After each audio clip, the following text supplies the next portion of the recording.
Bonjour, j'espère que vous allez bien. Aujourd'hui, je vais vous lire la suite de l'extrait de La condition humaine de Malraux, La mystique du terrorisme. Il fallait que le terrorisme devînt une mystique.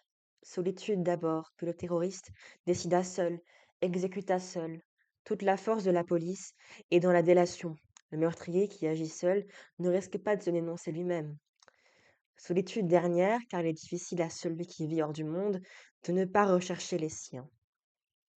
Chen connaissait les objections opposées au terrorisme, répression policière contre les ouvriers, appel au fascisme. La répression ne pourrait être plus violente, le fascisme plus évident. Et peut-être Kyo et lui ne t'en pensait-il pas pour les mêmes hommes. Il ne s'agissait pas de maintenir dans leur classe, pour la délivrer, les meilleurs des hommes écrasés, mais de donner un sens à leur écrasement même, que chacun s'institua responsable et juge d'un maître. Donner un sens immédiat à l'individu sans espoir et multiplier les attentats, non par une organisation, mais pour une idée, faire naître des martyrs. Pei, écrivant, serait écouté parce que lui, Chen, allait mourir. Il savait de quel poids pèse sur toute pensée le sang versé pour elle. Tout ce qui n'était pas son geste résolu se décomposait dans la nuit dernière, laquelle restait embusquée, cette automobile qui arriverait bientôt. La brume, nourrie par la fumée des navires, détruisait peu à peu au fond de l'avenue les trottoirs pas encore vides. Des passants affairés y marchaient l'un derrière l'autre, se dépassant rarement, comme si la guerre eût imposé à la ville un ordre tout-puissant. Le silence général de leur marche rendait leur agitation presque fantastique. Ils ne portaient pas de paquets, d'éventaires, ne poussaient pas de petites voitures. Cette nuit, il semblait que leur activité n'eût aucun but. Chen regardait toutes ces ombres qui coulaient sans bruit vers le fleuve, d'un mouvement inexplicable et constant.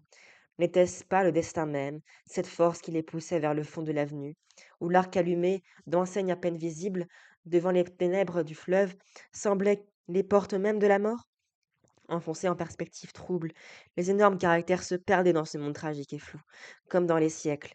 Et de même que si elle fût venue, elle aussi, non de l'état-major, mais des temps bouddhiques, la trompe militaire de l'auto de Chiang Kai-shek commença à retentir sourdement, au fond de la chaussée presque déserte.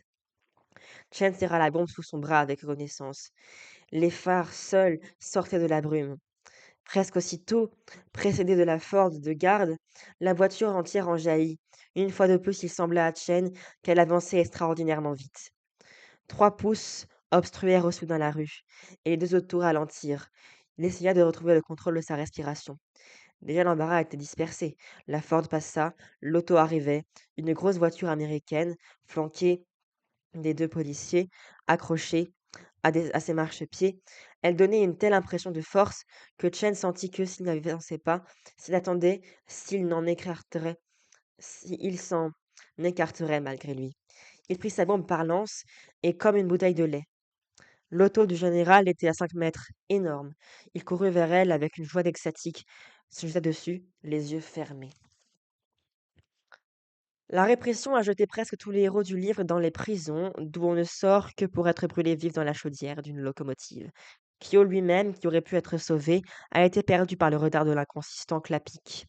Par un trait symbolique, celui-ci a oublié l'heure d'un message urgent en luttant devant une table de jeu contre le hasard absurde.